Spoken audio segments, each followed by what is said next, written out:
अध्याय 2 गीता का सार।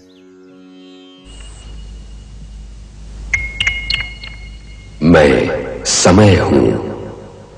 मेरे बहाव के रास्ते में न किसी दुख की रुकावट है, न किसी सुख की। यदा ते मोहकलिलं बुद्धिर्व्यतितृष्यति तदा गंतासि निर्वेदन श्रोतव्यस्य श्रुतस्य च बावन। जब तुम्हारी बुद्धि मोह रूपी सघन वन को पार कर जाएगी तो तुम सुने हुए तथा सुनने योग्य सब के प्रति अन्यमनस्क हो जाओगे। श्रुतिव प्रतिपन्ना ते यदा स्थास्यति निश्चला समाधावचला बुद्धिस्तदा योगम वाप्स्यसि। तात्पर्य, जब तुम्हारा मन वेदों की अलंकारमयी भाषा से विचलित न हो और वह आत्म साक्षात्कार की समाधि में स्थिर हो जाए, तब तुम्हें दिव्य चेतना प्राप्त हो जाएगी। स्थितप्रज्ञस्य का भाषा समाधिस्थस्य केशव स्थितधीह की प्रभाषेत किमासीत व्रजेत किम चौवन। तात्पर्य, अर्जुन ने कहा, हे कृष्ण, अध्यात्म में लीन चेतना वाले व्यक्ति स्थितप्रज्ञ के क्या लक्षण हैं? वह कैसे बोलता है तथा उसकी भाषा क्या है? वह किस तरह बैठता और चलता है? प्रजाति यदा कामान सर्वान पार्थन मनोक्तान आत्मनेवात्मना तुष्टः स्थितप्रज्ञस्तदोच्यते।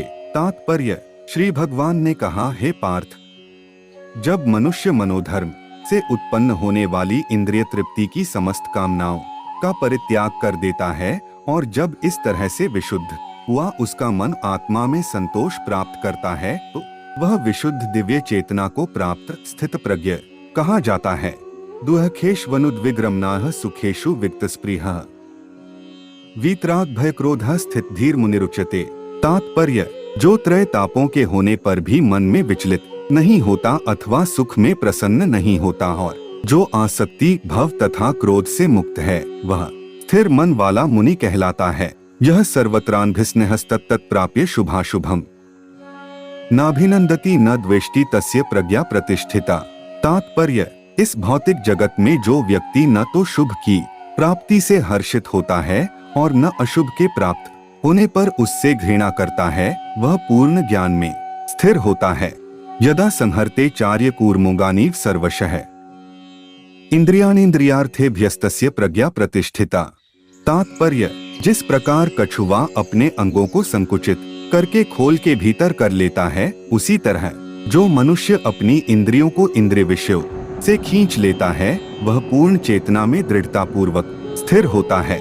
विषया विनिवर्तन्ते निराहारस्य देहिनः रसवर्ज रसोप्यस्य परं दृष्टा निवर्तते।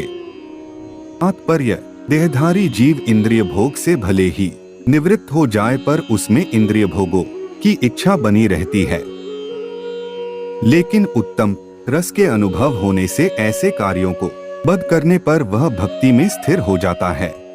यत्तो हापि कौन्तेय पुरुषस्य विपश्चितः इंद्रियाणि प्रमाथीनि हरन्ति प्रसभं मनः।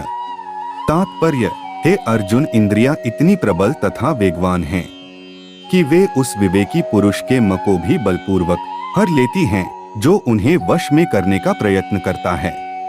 तानि सर्वाणि संयमय युक्त आसीत् मत्परः वशे ही यस्येन्द्रियाणि तस्य प्रज्ञा प्रतिष्ठिता। तात्पर्य, जो इंद्रियों को पूर्णतया वश में रखते हुए इंद्रिय संयमन करता है और अपनी चेतना को मुझ में स्थिर कर देता है, वह मनुष्य स्थिर बुद्धि कहलाता है। ध्यायतो विषयान् पुंसः सस्तेषु जायते संगात् संजायते कामः कामात् क्रोधोऽभिजायते।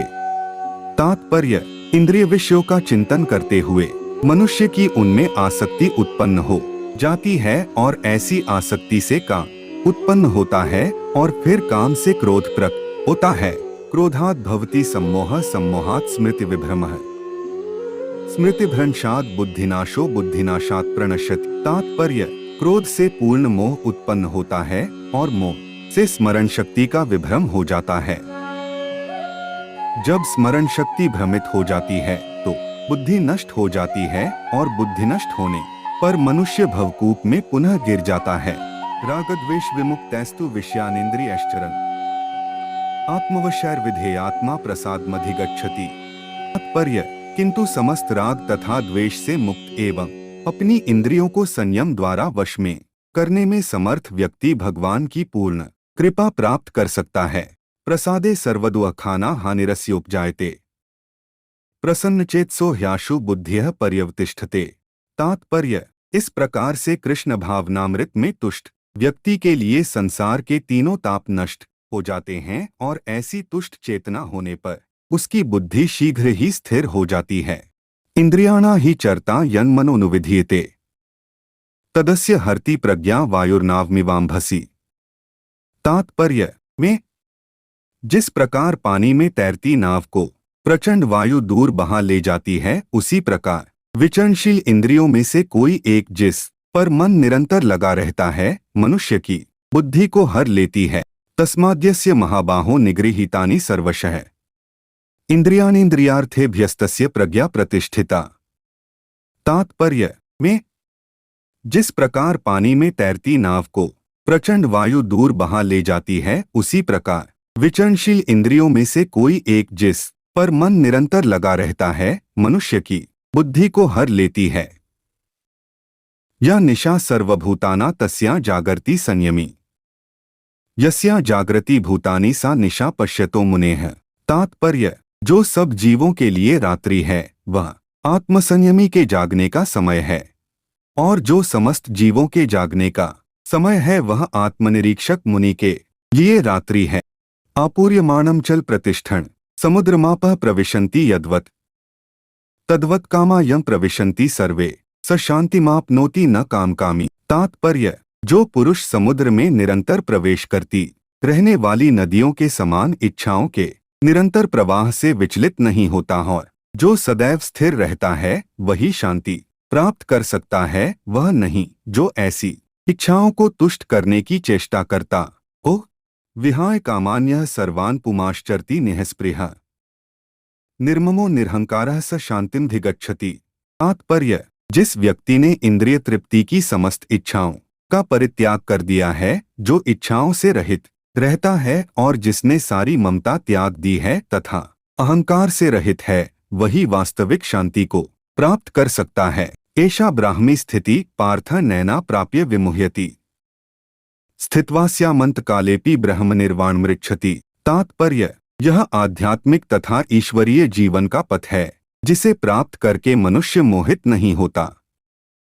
यदि कोई जीवन के अंतिम समय में भी इस तरह स्थित हो तो वह भगवत धाम में प्रवेश कर सकता है।